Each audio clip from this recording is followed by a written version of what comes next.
Bonsoir à tous et merci de votre fidélité. Vous êtes nombreux à regarder FM Télévision, même sur notre chaîne YouTube. On vous reçoit dans le cadre de cette grande édition du journal. On va commencer par l'actualité.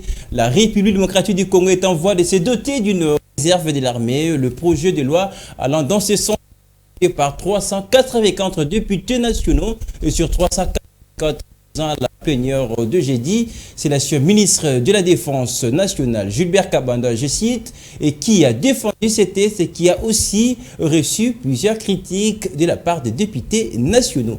On fait tout de suite le point avec Patrick Ngou. Regardez. Ce projet de loi voté à une majorité absolue vise à apporter un renfort temporaire au FARDC pour la protection du territoire national, participer à un service quotidien des unités de l'armée régulière, mais aussi donner une expertise dans les domaines des armées et autres pour des besoins ponctuels. Pour le docteur Gilbert Kabanda qui a défendu ce texte, la réserve de l'armée est indispensable pour un pays. Il n'existe pas une seule armée au monde aujourd'hui qui n'a pas de réservistes.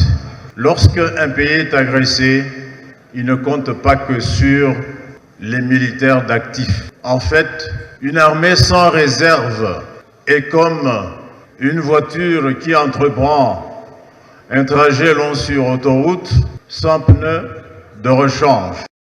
Malgré ces arguments, les doutes planent encore sur la crédibilité de cette réserve armée de la défense qui pourrait engager des membres des groupes d'autodéfense situés dans certaines régions de l'Est de la RDC en dehors des militaires de carrière retraités et différents services de sécurité, les démobiliser du service militaire obligatoire et contractuel. L'année dernière, dans cette salle, nous avions à l'unanimité adopter une résolution interdisant l'intégration des groupes armés, sinon des éléments issus des groupes armés dans nos forces armées. J'ai peur, honorable président, qu'après la promulgation de cette loi, nous soyons rattrapés. Le député Délice Essanga pousse le bouchon un peu plus loin. Je crois que cette loi est une loi de capitulation parce que le gouvernement affirme clairement que malgré les moyens qui lui sont consentis et ce qui lui est concédé par la Constitution, il est incapable d'organiser nos forces armées. Je crois que cette réforme va introduire une confusion de plus. Une confusion de plus parce qu'il s'agit, contrairement à ce que j'ai beaucoup entendu, d'une violation de la Constitution. En somme, pour intégrer ce corps, le ministre Kabanda a expliqué qu'il faut être de nationalité congolaise, âgé d'au moins 18 ans, avoir une bonne aptitude physique et jouir d'une bonne moralité, mais aussi n'avoir pas été condamné pour crimes de guerre, crimes contre l'humanité ou génocide. Et puis toujours dans l'actualité, sachez que la Russie est prête à donner toute son aide dans la RDC. Déclaration de l'ambassadeur russe en République démocratique du Congo, Alexis Santebou, l'a dit jeudi au sorti d'une audience lui accordée par le vice-premier ministre en charge de la défense nationale. Je vous propose de l'écouter tout de suite. D'être reçu par son Excellence VPM, ministre de la Défense nationale. Et tout d'abord, on a parlé de la situation à l'est de la RDC, puisque la Russie, en tant que membre permanent du Conseil de sécurité de l'ONU, est très préoccupée de la situation qui reste très tendue et surtout de l'activisme des groupes d'armées à l'est de la RDC. Et donc la Russie est prête à donner tout son aide, son concours à la RDC dans la lutte contre les groupes armés. Bien sûr que nous sommes vraiment très intéressés de la cessation d'activité de tous les groupes armés à l'est de la RDC et pour que la paix puisse être rétablie là-bas et surtout pour que la souveraineté de la RDC puisse être primordiale dans ce parti du pays. Oui, il y a un an, la réussi à octroyer une aide très importante à la RDC. Il s'agit d'un lot très important de l'arme et de la munition qui est utilisé actuellement par les FARDC à l'Est et surtout dans le combat contre les groupes armés. Bien sûr que nous sommes très intéressés et on parle aussi de l'intérêt de la partie congolaise de la promotion de notre coopération militaire. On va parler science à présent. Dans ce journal, les chercheurs et innovateurs congolais peuvent désormais pousser ces ouf de soulagement car le budget de l'État alloué au ministère sous leur tutelle est revu à la hausse. Cette annonce a été faite par le docteur Gilbert Kabanda lui-même le mercredi dernier. C'était à l'occasion de la semaine de la science et des technologies au centre Wallonie, Bruxelles, dans la commune de La Gombe. Reportage Annie Akolé. Très grande annonce faite par le ministre Kabanda est que les chercheurs, scientifiques, créatifs, inventeurs et innovateurs se réjouiront bientôt de l'opération du Fonds national pour la recherche scientifique et innovation technologique qui aura le mérite d'appuyer financièrement le porteur de projets innovants en vue de booster la recherche en RDC par un financement local. Je salue l'ingéniosité, la curiosité scientifique et la détermination des chercheurs congolais, qui, par des moyens d'or, ont toutefois réussi à mettre au point le résultat de recherche en vue de la consommation. Un autre temps fort de cette cérémonie très animée, c'était l'échange entre le ministre de la Recherche scientifique et les commissaires de l'Union africaine à l'éducation, sciences, technologie et innovation. Dr Gilbert Kabanda a saisi cette opportunité pour interpeller son interlocuteur sur le rôle que doit jouer cette institution panafricaine au regard des enjeux mondiaux. Avec la science et la technologie, le Congo sera une puissance d'Afrique. Sans la science et la technologie, le Grand Congo restera un nain en Afrique.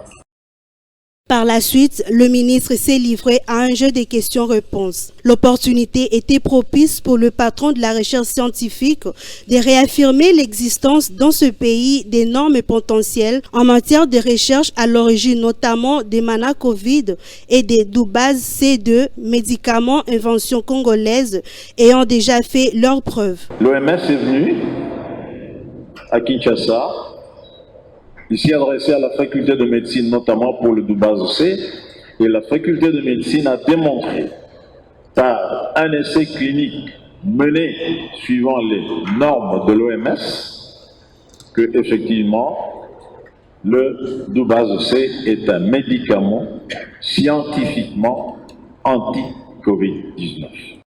En tant que médecin, pour terminer, le ministre de la Recherche scientifique et innovation technologique a recommandé la pratique régulière du sport afin d'être toujours physiquement en forme, comme dit-on, un esprit sain dans un corps sain. Pour rappel, cet atelier scientifique se tient sous le thème 10 ans des sciences et des technologies au service de la jeunesse. Mais en conclusion, le ministre de la Recherche scientifique et innovation technologique a fait une interpellation d'ordre général et particulièrement au pouvoir public sur le fait que le Congo est un géant, mais que si rien ne fait pour effectivement mettre le parquet dans le domaine de la recherche en RDC, le pays restera un nain. Sécurité à présent, dans ce journal de criminels arrêtés avec la tenue de la garde républicaine, ça s'est passé à Goma, la capitale provinciale du Nord Kivu. Ils ont été présentés à la presse ce jeudi par le porte-parole du gouvernement militaire, je cite, le lieutenant-colonel Guillaume Diké, qui invite tout de même la population à ne pas tomber dans le piège de l'ennemi. Ce sont des gens que nous avons... Ces 3 jeunes gens, nous les avons arrêtés hier pendant que nos unités étaient en patrouille, hier très tard dans la soirée. La spécificité de le présenter aujourd'hui à la presse, c'est le fait que, comme vous l'avez constaté, ils sont en tenue militaire, plus précisément la tenue de la garde républicaine. Et vous êtes sans oublier que ces derniers temps, ici chez nous, à Goma, tous les crimes qui se commettent, on a tendance, n'est-ce pas, à attribuer cela aux aux forces armées de la République démocratique du Congo et plus particulièrement à la garde républicaine. Et c'est ici le lieu de vous dire que il y a toute une campagne contre les unités des forces armées de la République démocratique du Congo. Laquelle campagne est bien préparée par l'ennemi de manière à créer une fissure entre les forces armées de la République démocratique du Congo et sa population. Aujourd'hui, nous vous présentons ces messieurs qui est en tenue de la garde républicaine, mais qui n'est pas du tout militaire. Qu'est-ce que nous voulons demander à la population? C'est d'éviter de tomber dans le piège de l'ennemi.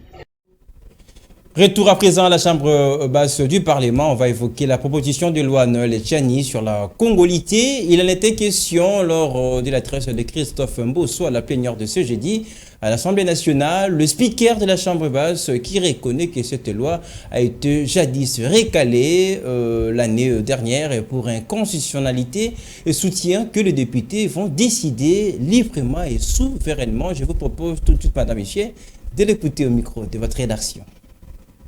Vous savez très bien pour qu'une proposition de loi passe, elle va d'abord au bureau d'études.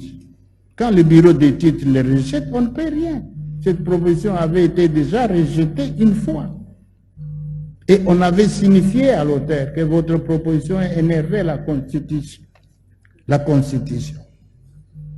Mais si un député s'entête à déposer, à corriger sa proposition, ça n'engage aucun membre du bureau, c'est lui. Les jours que ça sera aligné, ça sera discuté. Si ça n'énerve pas la Constitution et les autres lois, et les baisse non plus. Les collègues députés, nous déciderons, nous tous, librement et souverainement. Il n'y a personne qui peut imposer un projet ici, une proposition ici. Donc, les collègues, Mbata, c'est un député comme tout autre député. Donc, je crois qu'après ces explications et tous les arguments des uns et des autres, nous passons au vote. On va poursuivre ce journal avec un mot de société avec déjà cette question. Pourquoi l'accès dans la commune de la Gombe est sélective pour les motards alors que l'interdiction était catégorique? C'est la grande question que se posent les conducteurs de mototaxi qui crient à la pratique d'injustice. Ils reviennent aussi sur les cas de tracasseries récurrentes dont ils font objet depuis le rond-point Willery. On retrouve Anya Kolé avec les moyens techniques d'Enoch Mafouka.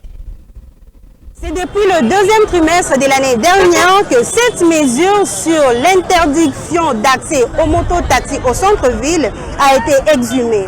Mais cette dernière souffre encore d'exécution car certains motos continuent à franchir les frontières de la Gombe. Un autre groupe n'en a pas pourtant accès car il faut les négociations officieuses comme les dénonces certains Wewa comme on les appelle. Nous avons fourni des efforts de savoir pourquoi la moto a été interdite d'accéder à Gombe. On ne nous a jamais expliqué le pourquoi, mais moi souvent des motards avec gilet accéder à Gombe. Mais si tu oses y entrer sans gilet, ils t'arrêtent. Nous avons obéi de ne pas y accéder, mais c'est seulement les motards ayant des gilets qui sont privilégiés.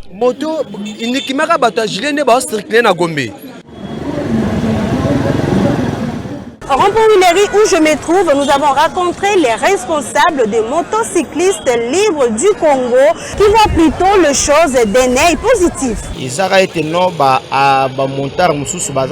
Dire que certains motards ont accès en ville et pas les autres, cette histoire n'est pas vraie. Car nous nous réunissons avec les dirigeants notamment, les gouverneurs, les généraux et les commandants des districts. Ils nous ont établi des limites. Général, na ba commandant ya ba district bapesa biso un peu balimite na biso ya kotambolaka na kati ya ville province ya Kinshasa. Sur toutes les 24 communes. Mais à Gombe, la moto est interdite, surtout sur le boulevard du 30 juin. Nous ne circulons pas sur le boulevard. Nous avons l'accès qui nous a été donné ici à Gombe, par exemple, Colonel Ebea, Inerbe, Flambeau, pour ne citer que cela. Il y a Inerbe, aussi côté à Flambeau, aussi côté à Mot des Arts 24, nous avons accès à circuler ici. Malgré tout, le tracasserie n'effaiblisse pas la capitale. Des agents de l'ordre sont toujours derrière le motard, recherchant les infractions qu'il en est ou pas. Les policiers considèrent les motards comme leurs ennemis. Il n'y a jamais eu de dispute entre nous, mais dès qu'ils voient un motard, il faut l'arrêter. Un taxi arrêté paye 30 000 pour être libéré. Mais une moto doit payer entre 120 et 200 000 francs congolais pour être libérée. Donc, moto commandé commerce à les policiers. La moto est devenue un fonds de commerce pour les policiers. On arrête la moto parfois, même au parking. La moto est interdite à Gombe, mais à Lualaba, on l'arrête. J'ai été victime alors que j'avais tous les documents sur moi. Et ils m'ont facturé un montant de 50 000 francs pour relâcher ma moto. L'État soit kangio, il faut poche. Pour tout dire, ce n'est pas la première mesure dont l'exécution pose problème. Les autorités de la ville évoquaient toujours les perturbations de la circulation, mais aussi des cas de vol, des crimes imputés au Wewa, juste pour justifier. Anya Akole, envoyé spécial de votre rédaction depuis le rond-point Wouléry avec le concours technique d'Enoch Mafouka. Allez, on va terminer naturellement sport.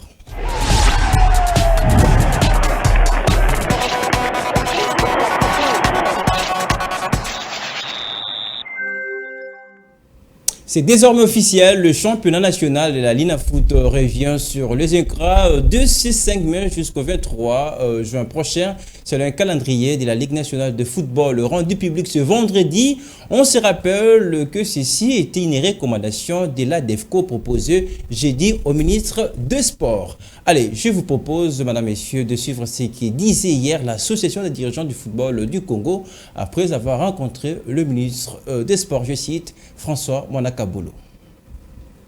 Poutumabi, le devant sur le ballon, la tête. C'est peut-être le dernier virage pour ce qui concerne la reprise du championnat national. Plus qu'un jour ne passe sans que cela soit évoqué par les dirigeants sportifs. Pour une nouvelle fois, cette question a été au centre des échanges entre les ministres des Sports et Loisirs et les membres de l'association des dirigeants des clubs du Congo ce jeudi 20 avril. C'est la reprise du championnat. Nous avions échangé hier avec la FECOFA. Le ministre vient également d'insister là-dessus. Mais nous lui avions dit que les clubs sont prêts. Après près d'une heure de discussion, la reprise sur le championnat national restait possible, même si la question de temps n'arrange pas les choses. Les différents dirigeants des clubs se disent prêts à répondre le 5 mai prochain, a précisé Lambert Osango, président de la DEFCO. Nous avions également dit au ministre que nous sommes prêts à répondre d'ici le 5. Il faut que le calendrier de la Lina Foot puisse sortir aujourd'hui ou demain, parce que 2 semaines après la sortie du calendrier, ça sera le 5. Si on ne répond pas le 5, les clubs ont pris l'initiative, pas l'initiative essoufflée qu'ils sont. Les clubs pensent qu'après le 5, ils vont libérer les joueurs et on va réfléchir pour le championnat prochain. Très satisfait par ce geste et leur implication, le ministre des Sports et Loisirs a eu des mots pour remercier et encourager ses dirigeants des clubs. Je suis très fier de votre engagement que vous prenez ici, parce que sans les athlètes, on n'a pas de football. Sans les dirigeants des clubs, on n'a pas. C'est vous qui faites le nécessaire. Nous n'allons pas décevoir le peuple congolais. Nous allons nous battre tous ensemble. Je dis, c'est mon mandat, mais c'est votre mandat. Rappelons que ce championnat national est arrêté depuis le 24 décembre dernier suite aux problèmes et purement financiers. Et puis cette question de la reprise du championnat divise tout de même l'opinion sportive. C'est le cas de Charles Massoudi, analyste sportif qui évoque les retards concédés pour la reprise de ce 28e championnat et pense qu'il serait mieux de préparer déjà la prochaine saison. On va l'écouter au téléphone de votre rédaction. La Linafoot était incapable de dire exactement si elle devait reprendre ou pas. Mais 2 jours plus tard, le dirigeant de la DEFCO se sont réunis, les responsables du club, ils se sont réunis et ils ont rencontré le ministre le jour d'après. C'est donc hier. Mais après cette rencontre, les dirigeants se sont dit être prêts à la reprise du championnat, mais à condition que les championnats commencent le 5 mai prochain. Cela signifie qu'ils tiennent à ce que, même s'il y aura une dérogation, pour qu'avant le début de ce championnat, qu'on puisse respecter le 2 semaines réglementaires. Ça signifie on publie les calendriers et on communique au club 2 semaines avant la reprise du championnat. Question pour eux de pouvoir se préparer, pouvoir s'apprêter avant de débuter avec la compétition. Et pourtant, pour respecter cette date, les calendriers devaient être publiés hier. On n'a pas vu ces calendriers publiés. C'est vrai que la Linafoot a déjà élaboré le calendrier plus d'une fois, mais comme les moyens ne suivaient pas, donc ces calendriers sont tombés parce qu'il faut souligner que c'est un travail d'élaborer le calendrier. Il est difficile de pouvoir demander aux dirigeants de la Linafoot de pouvoir élaborer un calendrier le même jour qu'il soit un calendrier irréprochable, parce qu'après, si c'est un calendrier irréprochable, on connaîtra des problèmes.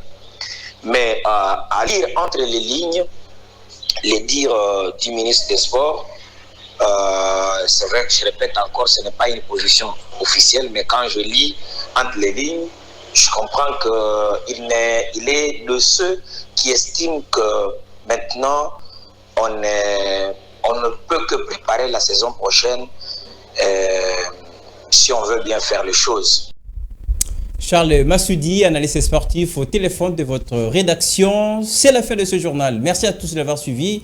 Édition réalisée grâce aux moyens techniques de notre Mafouka, la prise de vie. Et donc également, on oublie sans doute Caleb Ngo et Gelor Mouya qui nous ont aidé à réaliser cette édition. Vous pouvez en tout cas les retrouver sur notre chaîne YouTube. Tapez Fondation Malva Télévision avec le même plaisir.